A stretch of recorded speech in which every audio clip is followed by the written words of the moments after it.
St. John's, Newfoundland.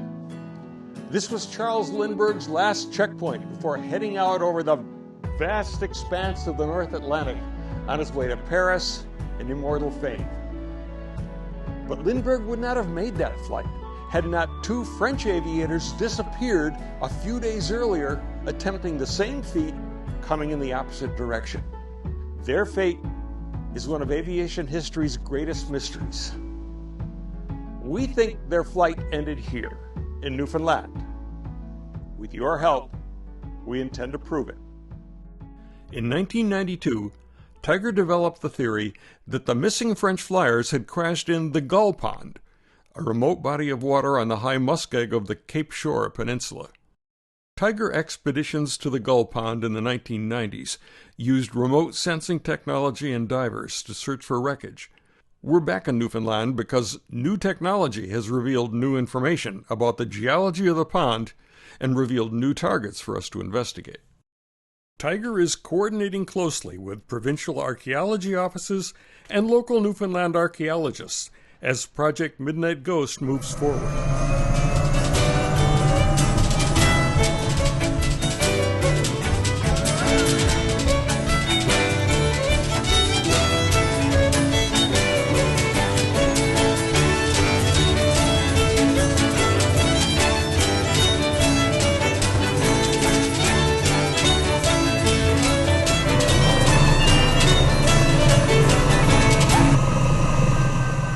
It's 1927. There is a huge competition for the first flight between New York and Paris. The front runners in the competition are two very famous French aviators, Charles Nongesser and François Colli. They have a very large white biplane called the White Bird, l'Oiseau Blanc. And on May 8th, 1927, they succeed in taking off from Le Bourget in Paris with enough fuel to reach New York, 40 hours of fuel.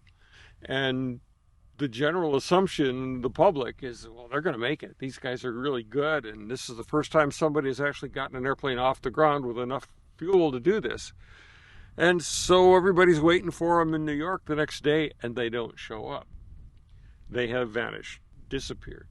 Huge search goes on for 10 days, nobody can find them. What appears to have happened, based on the evidence that we've gathered, they did come ashore here on the Avalon Peninsula, flew down the coast, were heard by at least 15, seen and or heard by at least 15 witnesses. The last witnesses were in St. Mary's, across St. Mary's Bay. And what they saw was an airplane that was thought to be on fire.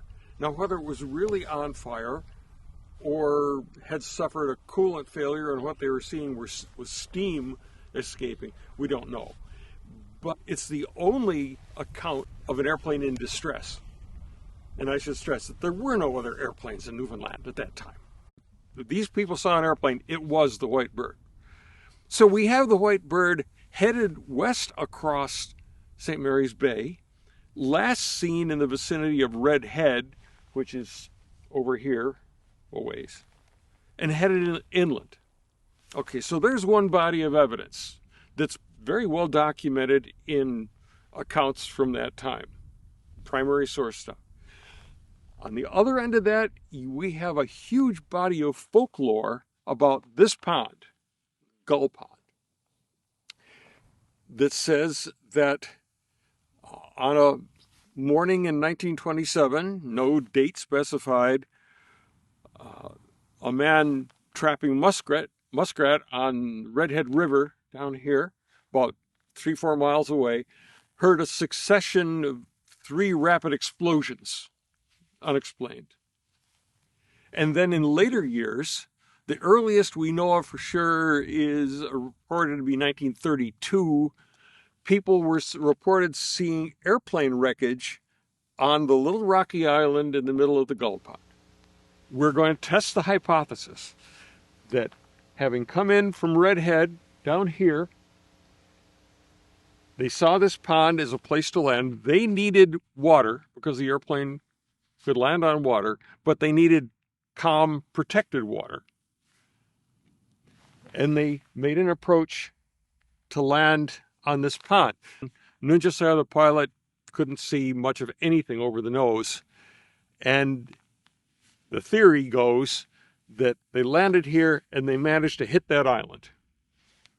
We've been working on this mystery for 35 years. And we've reached a point now, and the technology has reached a point where we think we can solve it.